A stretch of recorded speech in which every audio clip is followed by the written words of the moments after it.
तक मुझे नुमाइंदा खुसूसी सलमान अवान ने भी ज्वाइन किया, उनसे डिटेल्स हम लेंगे। आर्मी मीडिया क्या रिपोर्ट कर रहा है, सलमान आगाह कीजिएगा। जी बिल्कुल, आलमी मीडिया से पहले ज्यादा जरूरी है कि हम देखें कि ईरानी मीडिया क्या रिपोर्ट कर रहा है। और ईरानी मीडिया में सबसे पहले हम बात करेंगे ईरान के सरकारी टेलीविजन की, जिसने अब से कुछ देर पहले ये वाज़ेह तौर पर कह दिया था कि इस हेलीकॉप्टर के हादसे में कोई शख्स जिंदा नहीं बचा। और उसके बाद हम बात करेंगे ईरान के हिलाल अहमर की। ईरानी हिलाल अहमर जो है वो इस वक्त वो इदारा है जो कि इस तमाम तर रेस्क्यू एंड सर्च ऑपरेशन की क़यादत कर रहा है। तमाम तर ऑपरेशन उसी की सरपरस्ती में मुकम्मल किया जा रहा है। और ईरानी हिलाल अहमर ने भी अब से चंद लम्हे पहले ऐलान कर दिया था कि हेलीकॉप्टर हादसे के अंदर किसी शख्स के भी जिंदा बचने की कोई उम्मीद नहीं है। हेलीकॉप्टर का जो कैबिन है वो पूरे तरीके से जल चुका है। और जो तस्वीर सामने आई है उसके अंदर भी हम देख सकते हैं कि ये काफी ज्यादा इस हेलीकॉप्टर के कैबिन को, मेन कैबिन को जहां पर मुसाफिर हैं, वो नुकसान पहुंचा है। बिल्कुल स्याह पड़ चुका है, जल चुका है। और उसके बाद ही ईरानी जो हिलाल अहमर है उसने भी ऐलान कर दिया है कि हेलीकॉप्टर हादसे के अंदर किसी शख्स के जिंदा बचने की कोई उम्मीद नहीं है। तो उसके बाद हम कह सकते हैं कि ईरान के सदर डॉक्टर मोहम्मद इब्राहिम रईसी और उनके साथ ईरानी वजीर खारजा और 2 लोकल गवर्नर जो हैं वो इस हेलीकॉप्टर हादसे में जाँ बहक हो चुके हैं। इन्ना लिल्लाहि व इन्ना इलैहि राजिऊन। ये बड़े दुख और अफसोस की बात है ईरानी कौम के लिए, ईरानी नेशन के लिए और इसके साथ पूरी इंसानियत के लिए भी। कहीं पर भी कोई भी हादसा हो और इस किस्म की सिचुएशन हो तो ये काफी दुख के, अफसोस के लम्हात हैं। तो इस वक्त तक का जो अपडेट है उसके मुताबिक हम कह सकते हैं कि ईरानी सरकारी टेलीविजन ईरान के हिलाल अहमर की जानिब से इस बात की तस्दीक कर दी गई है कि इस हेलीकॉप्टर हादसे के नतीजे में कोई मुसाफिर जो कि इस हेलीकॉप्टर पर मौजूद था वो जिंदा बच नहीं पाया। जी ठीक है, सैयद मोहम्मद अली साहब भी इस वक्त हमारे साथ ही मौजूद हैं, उनको भी शामिल गुफ्तगू करते हैं। अच्छा, मैं चाहूँगी मोहम्मद अली साहब, अब तो खैर ये खबर ज़ाहिर है कंफर्म हो गई है, हिलाल अहमर की तरफ से भी ये खबर की तस्दीक कर दी गई है। अब इसका इम्पैक्ट आप क्या देख रहे हैं इंटरनेशनली? मैं चाहूँगी इस पर आप कुछ बात करें। देखिए, 2 पहलू हैं। पहले तो मैं समझता हूँ सबसे इम्पोर्टेंट जो इसका इम्पैक्ट और सिग्निफिकेंस है वो सियासी और दाखिली सतह पे है। इस दुख की घड़ी में न सिर्फ पाकिस्तानी क़यादत और कौम अपने ईरानी भाइयों की शाना बशाना खड़ी है, उनके दुख दर्द में शरीक है, बल्कि हम तवक्को ये करते हैं कि अब जो सियासी ट्रांजिशन का, चेंज ऑफ कमान का जो अमल होगा वो पुरअमन अंदाज में बाज़ाब्ता तौर पे सरअंजाम पाएगा और जिसके नतीजे में किसी किस्म की जो सियासी इस्तेहकाम पर कोई मनफी असर ना पड़े।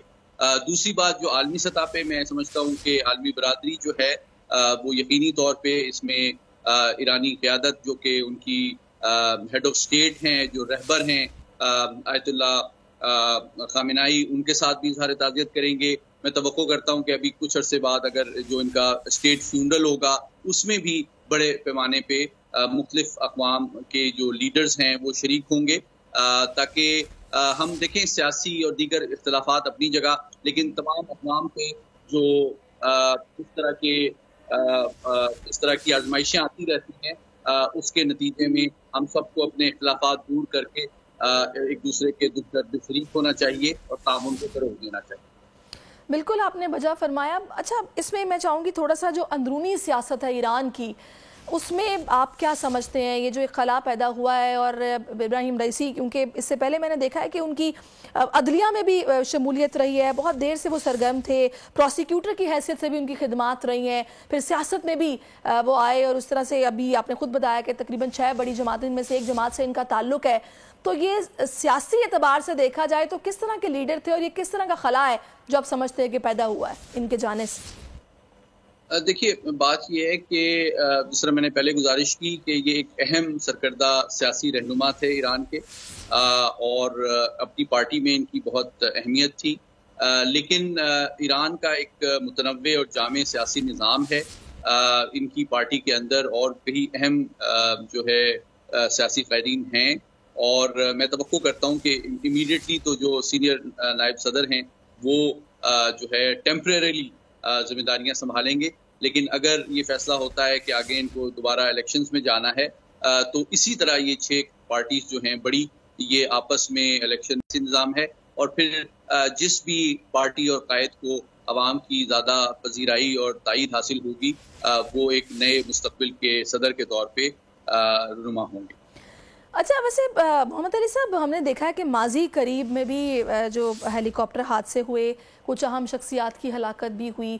पता नहीं क्यों तारीख में उनको ना हमेशा कुछ ऐसी नज़र से ही देखा जाता है कि कोई ना कोई कॉन्स्पिरेसी हुई होगी, शक की निगाह से देखा जाता है। ऐसा क्यों है? देखिए, इसमें कुछ हकायक भी हैं। देखिए, ईरान का एटमी प्रोग्राम जो है वो मगरिब की निगाह में बहुत अरसे से खटकता रहा है, और ये भी एक हकीकत है कि उनके बड़े सीनियर साइंसदानों को बड़े पुरस्कार अंदाज में हलाक किया गया है। कुछ अर्सा पहले आपको याद होगा, एक चोटी के जो ईरानी एटमी साइंसदान थे, उन पे इस अंदाज में हमला किया गया कि एक आर्टिफिशियल इंटेलिजेंस के जरिए ऑपरेटेड मशीन गन, एक आर्टिफिशियल इंटेलिजेंस के जरिए ऑपरेटेड एक गाड़ी के जरिए से उनको टारगेट करने के लिए इस्तेमाल। सब्सक्राइब करें और बेल दबाएं ताकि कोई खबर रह न जाए।